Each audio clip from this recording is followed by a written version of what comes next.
Guys आज हम लोग पढ़ेंगे बायोकेमिस्ट्री के सेकेंड चैप्टर में पार्ट 1 में कार्बोहाइड्रेट के बारे में। तो कार्बोहाइड्रेट हम लोग स्टार्ट करते हैं। कार्बोहाइड्रेट होता क्या है? मेनली हम लोग कार्बोहाइड्रेट को क्या बोलते हैं? जिस कार्बोहाइड्रेट क्या होता है, एक ऑर्गेनिक कंपाउंड होता है। ऑर्गेनिक कंपाउंड मतलब इसमें क्या हो, कार्बन कंटेनिंग होता है। ठीक है, तो कार्बोहाइड्रेट क्या होता है? ऑर्गेनिक कंपाउंड होता है। और आपका क्या होता है इसमें? कार्बन, हाइड्रोजन और ऑक्सीजन, ये तीनों का क्या होता है? मिक्सअप होता है, कंपोज होता है। मतलब कार्बोहाइड्रेट किससे मिलकर बना होता है? कार्बन से, हाइड्रोजन से और ऑक्सीजन से बना होता है कार्बोहाइड्रेट। इसका जनरल फार्मूला होता है CH2 और N होता है। ठीक है, इसको हम बोलते हैं कार्बोहाइड्रेट बोलते हैं। अब मेनली जो कार्बोहाइड्रेट होता है प्राइमरी सोर्स होता है हम लोग का बॉडी का। ठीक है, प्राइमरी सोर्स होता है बॉडी का। क्योंकि देखो जितने भी सेल्स होते हैं उनको क्या चाहिए? सेल्स होने के लिए, अब ग्रोथ होने के लिए मेटाबॉलिज्म होता है, सेल साइकिल चलता है, तो सबको क्या चाहिए? एनर्जी चाहिए। तो अपना जो सेल होते हैं, सेल को भी एनर्जी चाहिए। वो एनर्जी कहाँ से मिलता है? तो जैसे हम लोग कोई भी फूड लेते हैं, जैसे फॉर एग्जांपल कार्बोहाइड्रेट हम लोग लेते हैं, तो कार्बोहाइड्रेट किस में टूटता है? ग्लूकोज में टूटता है। ठीक है, और ग्लूकोज क्या करते हैं? जो सेल्स होते हैं, जैसे सेल माइटोकॉन्ड्रिया होता है, वो क्या करते हैं? ग्लूकोज को किस में कन्वर्ट करता है? एनर्जी के रूप में कन्वर्ट करता है। और वो एनर्जी किस में स्टोर करता है? एटीपी के रूप में, और वहां से एनर्जी मिलती रहती है। हम लोग बॉडी में जो ब्रेन होता है, ब्रेन सबसे क्या होता है? सबसे ज्यादा उसको एनर्जी चाहिए, वो सबसे ज्यादा ग्लूकोज को लेता है हम लोग का ब्रेन। तो कहने का मतलब है कि कार्बोहाइड्रेट क्या है? प्राइमरी सोर्स है बॉडी का। जैसे मान लो कोई भी बाइक हो, गाड़ी हो, वो क्या है? उसको पेट्रोल डीजल से चलती है, फ्यूल से चलता है। हम लोग बॉडी क्या है? एक फ्यूल है। क्या है फ्यूल? है ग्लूकोज। तो हम लोग बॉडी में ग्लूकोज क्या प्रोवाइड करती है? एनर्जी प्रोवाइड करती है। ग्लूकोज क्या एक प्रकार के कार्बोहाइड्रेट है।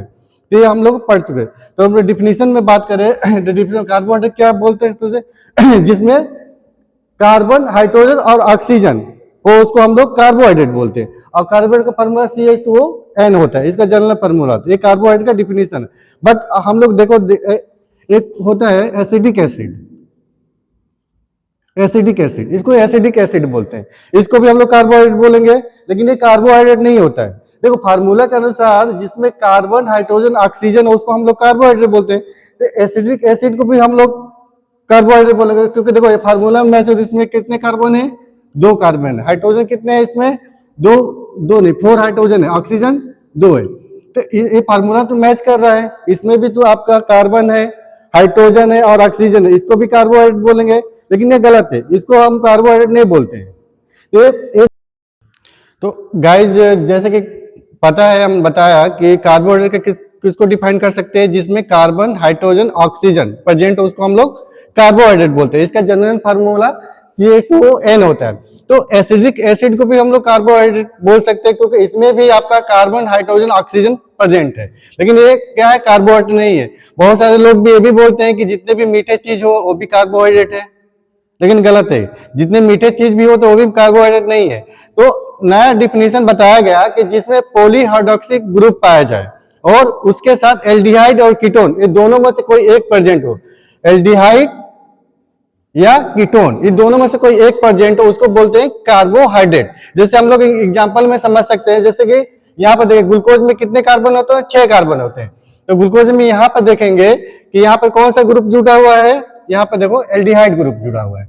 एल्डिहाइड ग्रुप जुड़ा है ना यहाँ पे, एल्डिहाइड ग्रुप, ये एल्डिहाइड ग्रुप जुड़ा है। इसको डी ग्लूकोज बोलते हैं। डी ग्लूकोज भी क्यों बोलते हैं?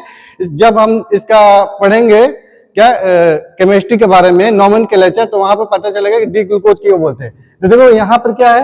ये पॉलीहाइड्रोक्सिल ग्रुप है, ये भी पॉलीहाइड्रोक्सिल, एक से ज्यादा है, ये पॉलीहाइड्रोक्सिल ग्रुप हो गया। इसके साथ क्या जुड़ा है? डी ग्लूकोज में क्या पाया है तुम्हारा? एल्डिहाइड। ये क्या है? कार्बोहाइड्रेट है। अब फ्रक्टोज का डिफिनीशन देख लो। फ्रक्टोज में देखो क्या, यहाँ पर देखो सेकंड पोजीशन पे क्या है? कीटोन ग्रुप जुड़ा हुआ है। तो देखो दोनों में से कोई एक है, और यहाँ पे पॉलीहाइड्रोक्सिल ग्रुप है। यहाँ पर देखो एक से ज्यादा है, पॉलीहाइड्रोक्सिल ग्रुप है। ठीक है, तो एक क्या हो गया? इसको भी डी फ्रक्टोज बोलते हैं। तो ये कार्बोहाइड्रेट है। तो कार्बोहाइड्रेट के जनरली हम लोग क्या बोल सकते हैं? जिसमें पॉलीहाइड्रोक्सिल ग्रुप पाया जाए और एल्डिहाइड, कीटोन दोनों में से कोई एक हो, उसको क्या बोलते हैं? कार्बोहाइड्रेट बोलते हैं। अब देखो कार्बोहाइड्रेट का मेन सोर्स क्या है? ग्लूकोज। मेन सोर्स क्या है? ग्लूकोज है। क्योंकि हम लोग जब बॉडी में कार्बोहाइड्रेट लेते हैं तो कार्बोहाइड्रेट किस में ब्रेक डाउन फाइनली होता है? ग्लूकोज के रूप में। और ग्लूकोज हम लोग बॉडी का प्राइमरी सोर्स है। लेकिन प्लांट में भी एनर्जी चाहिए हम लोग को बॉडी में, जैसे जितने भी लिविंग बीइंग होते हैं उनको क्या है, बॉडी ये सोर्स एनर्जी ग्लूकोज है। और जो प्लांट होते हैं, प्लांट का ये मेन एनर्जी क्या होता है आपका, स्टार्च होता है। स्टार्च इन प्लांट, प्लांट में कौन सा सोर्स होता है आपका, स्टार्च होता है, मेन सोर्स होता है स्टार्च होता है, ठीक है। और आपके जितने भी इंसेक्ट्स होते हैं उसमें काइटिन पाया जाता है, उसमें काइटिन पाया जाता है, उनका मेन सोर्स होता है काइटिन। जैसे भी इंसेक्ट होते हैं, जो इंसेक्ट्स होते हैं उसमें क्या पाते हैं, काइटिन पाया जाता है, ठीक है, काइटिन। तो देखो जितने भी लिविंग बींग्स होते हैं, वो एनिमल्स होते हैं, उसमें मेन सोर्स क्या होता है, ग्लूकोज होता है। प्लांट में क्या होता है, कार्बोहाइड्रेट एनर्जी के रूप में स्टार्च होता है। और जो इंसेक्ट्स होते हैं, कीड़े मकोड़े, उनमें क्या होता है, काइटिन होता है। ये हो गया हम लोग का कार्बोहाइड्रेट के पर। और अब हम देखेंगे कि जो आपके कार्बोहाइड्रेट और बहुत सारा इंपॉर्टेंस है, जैसे डीएनए, आरएनए। डीएनए में भी कार्बोहाइड्रेट पाया जाता है, उसमें भी शुगर पाया जाता है। तो जो आरएनए होता है, देखो आरएनए और डीएनए, इसमें भी जो आरएनए में कौन सा शुगर पाया जाता है, आरएनए में कौन सा शुगर पाया जाता है आपका, राइबोज शुगर। और डीएनए में कौन सा शुगर पाया जाता है, डीऑक्सीराइबोज शुगर। एक कार्बोहाइड्रेट का इंपॉर्टेंस है। कार्बोहाइड्रेट का इंपॉर्टेंस क्या है, पहला हम लोग ग्लूकोज, मेन प्राइमरी सोर्स क्या है हम लोग का बॉडी के में, ग्लूकोज है। ग्लूकोज से हम लोग का क्या बॉडी का एनर्जी मिलती है।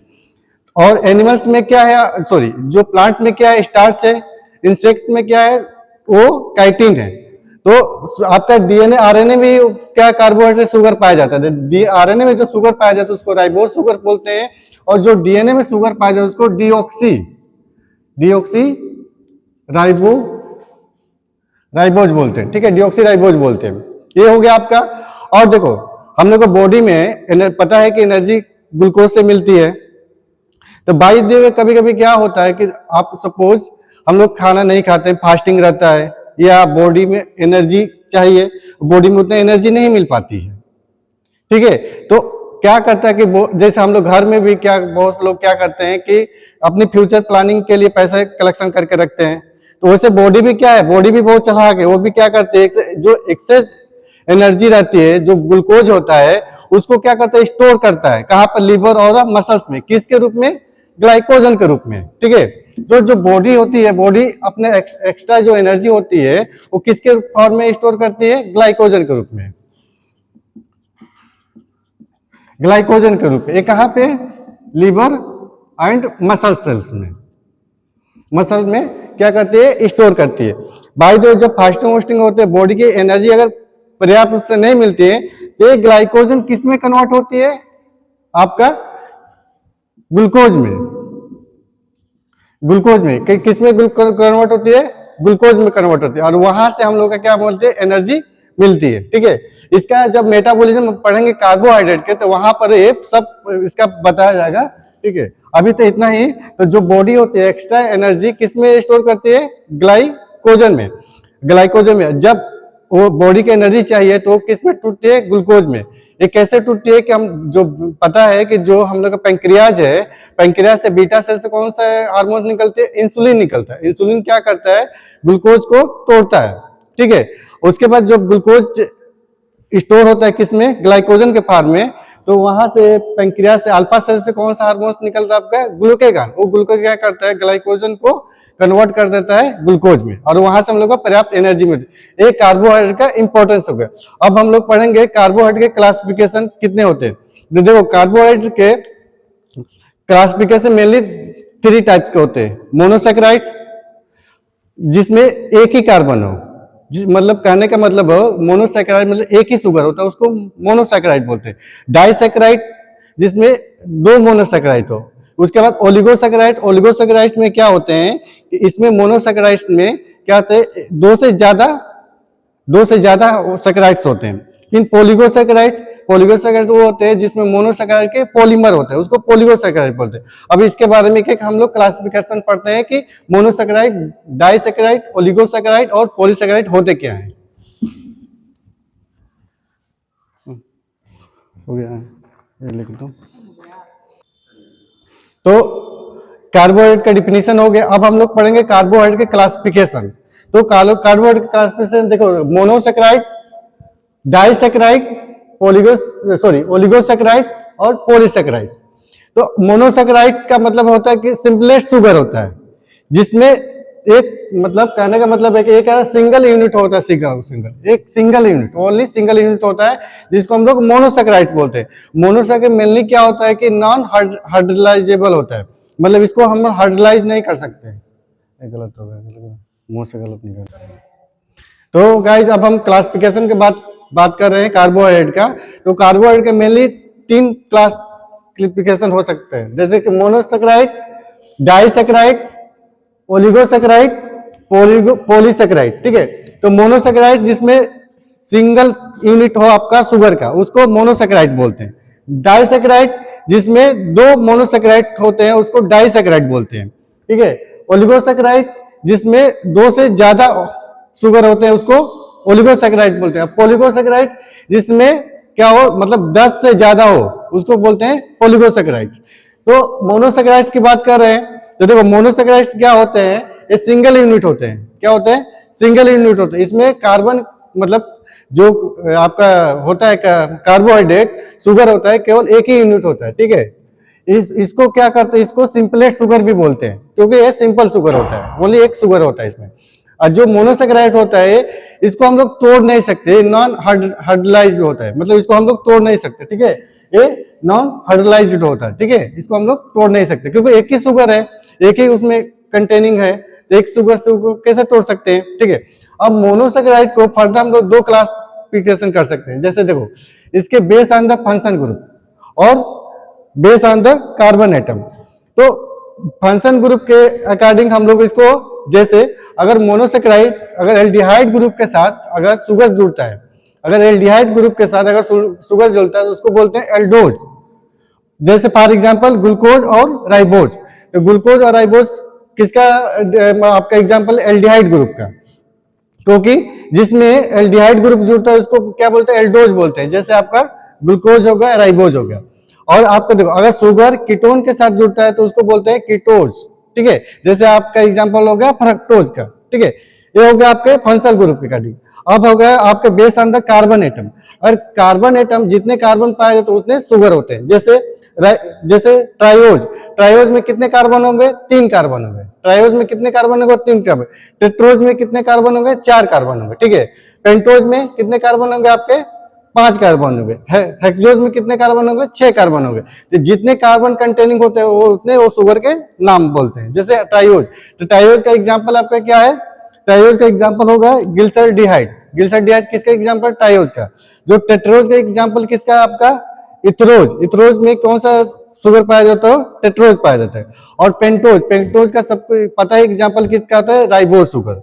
राइबोज शुगर कहाँ पाया जाता है आपका? जैसे आरएनए और डीएनए, आरएनए डीएनए में कितने कार्बन कंटेनिंग शुगर पाया जाते हैं? 5 कंटेनिंग, इसको बोलते हैं पेंटोज, राइबोज का हो गया। ठीक है, हेक्सोज में आपका जैसे ग्लूकोज में कितने कार्बन पाए जाते हैं? ग्लूकोज और फ्रक्टोज में 6 कार्बन पाए जाते हैं। ठीक है, तो ग्लूकोज और फ्रक्टोज हो गया आपका हेक्सोज का एग्जाम्पल। ये हो गया आपका मोनोसेकेराइड। मोनोसेकेराइड को कैसे डिफाइन कर सकते हैं? मोनोसेकेराइड के सिंपलेस्ट शुगर है, इसमें सिंपल केवल एक ही सिंगल यूनिट पाया जाता है आपका कार्बोहाइड्रेट का, जिसको हम मोनोसेकेराइड बोलते हैं। मोनोसेकेराइड को हम लोग तोड़ नहीं सकते, क्योंकि एक ही शुगर है, इसको क्या तोड़ सकते हैं? इसको हम लोग क्या करते हैं? नॉन हाइड्रोलाइज्ड होता है। ठीक है, अब बोलते हैं डाइसेकेराइड। अब देखो, डाइसेकेराइड जो होता है, जब 2 मोनोसेकेराइड जुड़ता है, देखो ऐसे ही नहीं जुड़ता, उसको भी हम लोग जब केमिस्ट्री में आएंगे तो पढ़ेंगे, तो 2 डाइसेकेराइड कैसे जुड़ता है, कौन से बॉन्ड बनती है। ठीक है, ये हम लोग जब आगे पढ़ेंगे तो वहां पर बात करेंगे। तो देखो, जब 2 मोनोसेकेराइड जुड़ता है, जो 2 मोनोसेकेराइड जुड़ेगा तो क्या होगा? बनेगा डाइसेकेराइड बनेगा। डाइसेकेराइड मतलब 2 मोनोसेकेराइड। ठीक है, इसको हम लोग हाइड्रोलाइज कर सकते हैं, क्योंकि हाइड्रोलाइज इसमें 2 शुगर है, तो 2 शुगर को हम लोग तोड़ सकते हैं। ठीक है, जैसे सबसे अच्छा एग्जाम्पल आपका सुक्रोज, लैक्टोज और मल्टोज। सुक्रोज, लैक्टोज और मल्टोज क्या होते हैं? डाइसेकेराइड होते हैं। इसमें कितने शुगर पाए जाते हैं? मोनोसेकेराइड के 2 शुगर पाए जाते हैं। हो गया। अब देखो ओलिगोसेकेराइड। ओलिगोसेकेराइड किसको बोलेंगे? जिसमें 2 से ज्यादा शुगर होते हैं, उसको ओलिगोसेकेराइड बोलते हैं। ठीक है, ओलिगोसेकेराइड बोलते हैं। ये हो गया ओलिगोसेकेराइड। अब बचा आपका पॉलीगोसेकेराइड। पॉलीगोसेकेराइड किसको बोलेंगे? इसको क्या कहते हैं? मोनोसेकेराइड का पॉलीमर बोलते हैं। मोनोसेकेराइड के क्या बोलते हैं? पॉलीमर बोलते हैं। इसमें शुगर कितना हो? 10 से ज्यादा हो, 10 से ज्यादा हो, उस 10 से ज्यादा मोनोसेकेराइड जब जुड़ते हैं तो क्या बनाते हैं, पोलिगोसेकेराइड बनाते हैं, और पोलिगोसेकेराइड होते हैं। इसको भी हम लोग हाइड्रोलाइज कर सकते हैं क्योंकि सिंपल शुगर नहीं है, ठीक है, एक पॉलीमर है किसका, मोनोसेकेराइड का। अब देखो पोलिगोसेकेराइड को भी दो भागों में क्लासिफिकेशन कर सकते हैं, जिसमें होमोपोलिगोसेकेराइड और हेटेरोपोलिगोसेकेराइड, ठीक है। तो देखो जो होमोपोलिगोसेकेराइड का एग्जांपल क्या है आपका, स्टार्च। स्टार्च में कौन सा पॉलीसोसेकेराइड है, होमोपोलिगोसेकेराइड होता है। इनुलिन, इनुलिन में कौन सा, होमोपोलिगोसेकेराइड है। इनुलिन हो, स्टार्च हो गया, इनुलिन हो गया, और आपका ग्लाइकोजन, ग्लाइकोजन में कौन सा है, होमोपोलिगोसेकेराइड है। उसके बाद आपका डेक्सट्रिन, डेक्सट्रिन में कौन सा होता है, होमोपोलिगोसेकेराइड। अब हेटेरोपोलिगोसेकेराइड की बात करें तो हेटेरोपोलिगोसेकेराइड में कौन सा एग्जांपल आप कहते हैं, जैसे आपका आ गया हेलुनिक एसिड, ठीक है, हेलुनिक एसिड हो गया आपका कौन सा, हेटेरोपोलिगोसेकेराइड, ठीक है। पिनकोडिन, ये भी तुम्हारा हो गया हेटेरोपोलिगोसेकेराइड, और हिपेरिन ये पोलिगोसेकेराइड हो गया। ये था आपका क्लासिफिकेशन किसका, कार्बोहाइड्रेट का। कार्बोहाइड्रेट का मेनली कितने क्लास पाई होते हैं, मेनली 3 होते हैं। जैसे आपका मोनोसेकेराइड, मोनोसेकेराइड जिसमें एक शुगर हो, सिंपल शुगर हो। मोनोसेकेराइड को फर्दर क्लासिफाई कर सकते हैं जैसे कार्बन के अकॉर्डिंग और फंक्शनल के अकॉर्डिंग। तो अगर फंक्शनल के अकॉर्डिंग करते हैं, जैसे एल्डिहाइड ग्रुप प्रेजेंट हो, तो जैसे देखो यहाँ पर देखो, एल्डिहाइड ग्रुप अगर शुगर में प्रेजेंट उसको एल्डोज बोलते हैं, जैसे राइबोज, ठीक है, राइबोज होगा, ग्लूकोज होगा, ग्लूकोज, ठीक है। इसके बाद आपका अगर शुगर कीटोन के साथ जुड़ता है उसको कीटोज बोलते हैं, जैसे आपका फ्रक्टोज, ये हो गया आपका फंक्शनल ग्रुप। अगर अकॉर्डिंग हम लोग कार्बोहाइड्रेट, अब कार्बोहाइड्रेट का बात करें, जैसे मोनोसेकेराइड में एटम, कार्बन एटम, और कार्बन एटम जितने कार्बन होते हैं उसको उसका नाम होते हैं। अगर कार्बन 6 होते हैं उसको क्या बोलेंगे, हेक्सोज बोलेंगे। और कार्बन 5 हो तो उसको बोलेंगे पेंटोज, और कार्बन 3 हो उसको बोलेंगे ट्राइओज, और कार्बन 4 हो तो उसको बोलेंगे टेट्रोज, ठीक है। पेंटोज का सबसे अच्छा एग्जाम्पल कौन सा है, राइबोज। अगर यहाँ पे क्वेश्चन भी आ जाता है कि डीएनए आरएनए में कौन सा शुगर पाया जाता है, कौन सा कार्बन होते हैं, तो पेंटोज शुगर होता है, उसमें 5 कार्बन कंटेनिंग होता है, ठीक है, ये होगा आपका। और ग्लूकोज में कितने कार्बन कंटेनिंग होता था, 6 ग्रुप होता है, ठीक है। और उसमें कौन सा ग्रुप पाया जाता है आपका, एल्डिहाइड में ग्लूकोज पाया जाता है। अब पोलिगोसेकेराइड जिसमें मोर देन 2 से ज्यादा मोनोसेकेराइड, उसको ओलिगोसेकेराइड बोलते हैं, ठीक है, हो गया। डाइसेकेराइड, डाइसेकेराइड उसको बोलेंगे जिसमें 2 मोनोसेकेराइड अगर जुड़ते हैं उसको डाइसेकेराइड बोलते हैं। डाइसेकेराइड का सबसे बेस्ट एग्जांपल आपका सुक्रोज का, लैक्टोज का और माल्टोज का, ये होगा। पोलिगोसेकेराइड क्या होते हैं, ये पॉलीमर किसके होते हैं, मोनोसेकेराइड के पॉलीमर होते हैं। ये इसको हम लोग हाइड्रोलाइज कर सकते हैं, ठीक है गाइस। ये पोलिगोसेकेराइड को फर्दर 2 क्लास होते हैं, होमोपोलिगोसेकेराइड और हेटेरोपोलिगोसेकेराइड। जो होमोपोलिगोसेकेराइड होते हैं उसका एग्जांपल आपका यहाँ पे स्टार्च है, इनुलिन है, और उसके बाद ग्लाइकोजन और डेक्सट्रिन है। जो हेटेरोपोलिगोसेकेराइड होते हैं इसका बेस्ट एग्जांपल आपका हिपरिन, उसके बाद कोन्ड्रिन और हाइलुरोनिक एसिड होते हैं। तो गाइज अगर कोई भी डाउट हो, कुछ भी हो, तो आप मेरे को प्लीज कमेंट करके बताएं। अगले क्लास में हम लोग पढ़ेंगे इसके कार्बोहाइड्रेट के केमिकल स्ट्रक्चर बारे में, नोमेनक्लेचर क्या होता है, उसका केमिकल प्रॉपर्टीज क्या होता है, उसके बारे में हम लोग यहाँ पर डिस्कस करेंगे, ठीक है गाइज।